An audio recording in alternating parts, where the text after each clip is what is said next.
ang original talaga na tulay dito ang nagdugtong, ayun siya, hanging bridge. Yun o. Panoorin nyo to dahil mga back road dito sa Butuan, ipapakita ko sa inyo sa mga improvement sa daan.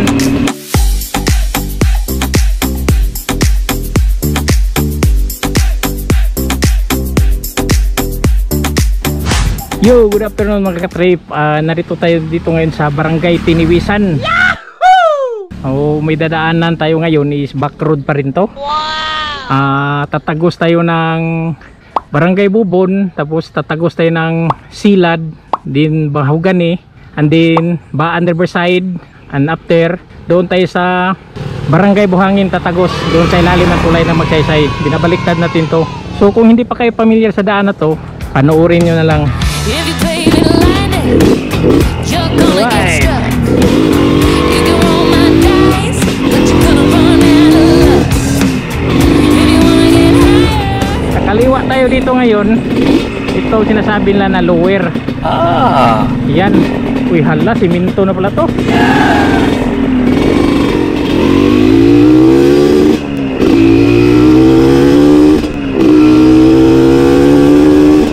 Take note mga katrip, last year dumaan ako dito ha, hindi na to bago sa akin. Dumaan lang ko last year bago ko sumampa ng barko. Scooter ang ginamit ko dito is sira-sira pa to dahil hindi pa simentado. O ngayon tingnan nyo ha, 9 months na ako nawala sa Butuan, tingnan nyo ngayon, simentado na. O tapos sasabihin ng iba, wala daw improvement ang Butuan. Grabe naman yung ano yan, ano ba yung mata nyo, plastic?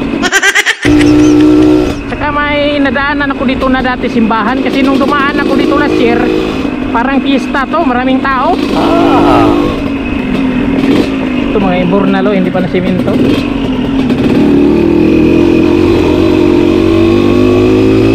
Ito nga simbahan nila ito, naalala ko pa to, rough road pa to dito dati.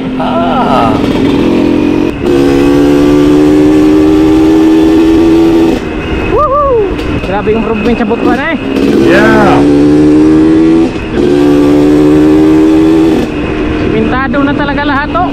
Dito nyo makikita yung ano, yung junction sa Barangay Bubon, doon sa may swimming pool na Itchanin. O pwede kayong dumaan dito. Ang dami ng ano, malapit na yung pista dito. Bakit may mga pink dito? Siguro mga dilawan mga tao dito dati. Mga pink eh. Pati kamay ko nakapink na. Ano bang nangyari ngayon na araw na to? So ito mga katrip, dati last year, ito siminto na to is ganito na talaga to. Parang barangay road pa to eh. Kasi mga ano nila dito, panghanap buhay is palayan. So kita nyo namang gilid-gilid natin is puro palayan.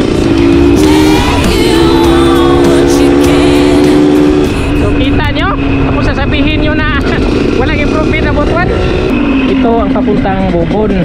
Pwede ka rin sa Barangay Bansa dyan. Yan siya, simentado yan. Tapos doon sa dulo is birong putol-putol na rough road. Minsan simento naman, tatagos ka doon sa ano, elementary nila. So dito tayo. Ayun, off-road na. Yahoo!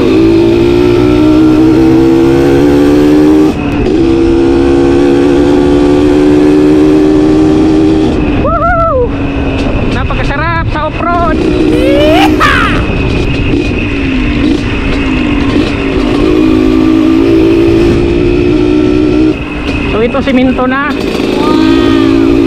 Di pa natin alam kung anong barangay na to.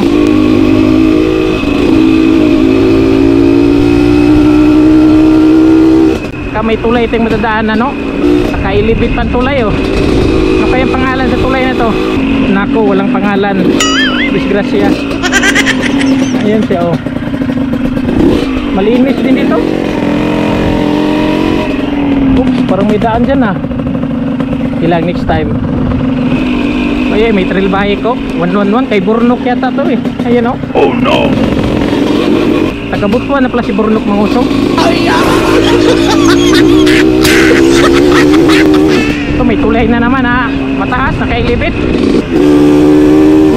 Ito, gandang tulay oh. Mas mahaba to kaysa kanina. Ang problema na naman, walang pangalan. Ayan oh.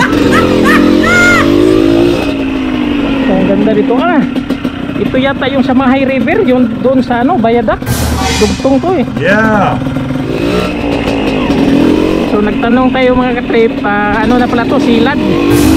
Part ng Barangay Mahugani. Pero hindi itong sentro ha. Yung sentro nandoon pa, doon sa may covered court. Oo. Panoorin nyo to dahil mga backroad dito sa Butuan, ipapakita ko sa inyo sa mga improvement sa daan. May madadaan natin dito na paralan.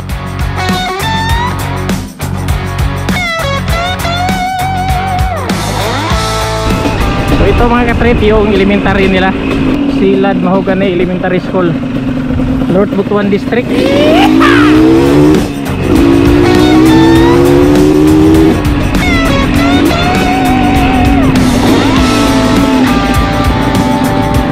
So ito papuntang Bansa.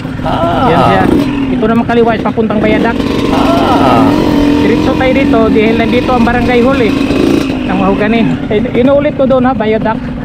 So dito tayo sa sentro sa Barangay Mahugani. Panoorin nyo to, tatagos tayo doon sa Magsaysay Bridge. So ito yung covered court nila. Ayan mga katripo. Ayan siya. Gawa pa yan ni former Mayor Boy Dako Plaza. Ayan no, a project of Mayor Democrito Boy Dako Plaza datikan. Yung barangay hall nila yan. Nung college pa ako mga katrip, itong tulay wala pa to. Ang original talaga na tulay dito, ang nagdugtong, ayun siya, o hanging bridge. Ang problema ay sira na kahit tao, wala na talaga yan, hindi na pwedeng ano yan, kahit tao.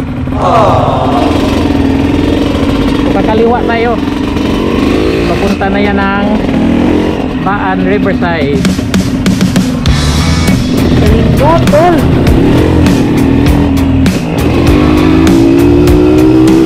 So dito is Barangay Baan Riverside. Nandahan natin dito dahil residential to. Nako, delikado natin dito. I think madadaanan natin dito is may elementary yata sila dito sa kanan. Kasi palagi na akong dumadaan dito. Ang pinakahuli ko last year, 9 months ago, bago ko tumampa ng barko.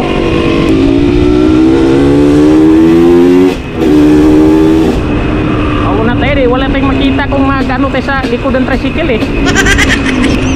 So ito na yun mga katrip, yung elementary nila. Ito siya. Yan, anong pangalan nito ba? Riverside Central Elementary School. May mga followers kaya ako dito. Wala man pumapara. Agoy, na-share po kasi Salcido.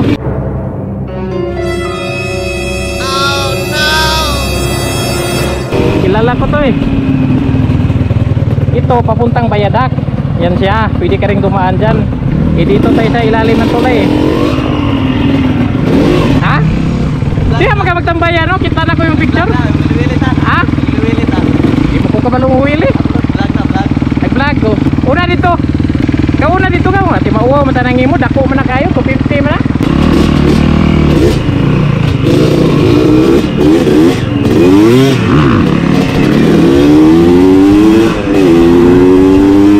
Ayun na, nagwili-wili na.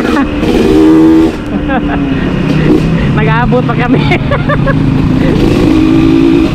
Ito yung area niya eh. Taga rito to eh. Ito si Salcido, ang motocross rider. Taga Baan. Yun o. Galing ya.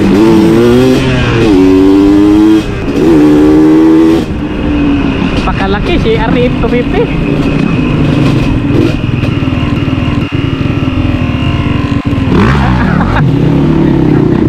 Hanip talaga.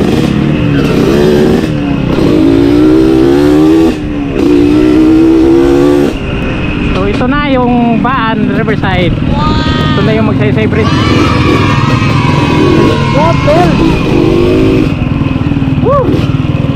So hanggang dito na lang tayo. Shout out nito ha, i-follow nyo to. Yeah. Itong pinaka pitmalo din na motocross rider sa atin dito sa Butuan. Yan ang Magsaysay Bridge. So salamat din sa ano, mga followers ko doon sa Tiniwisan no, nabigyan ko ng sticker. Maraming salamat sa inyo. Thank you.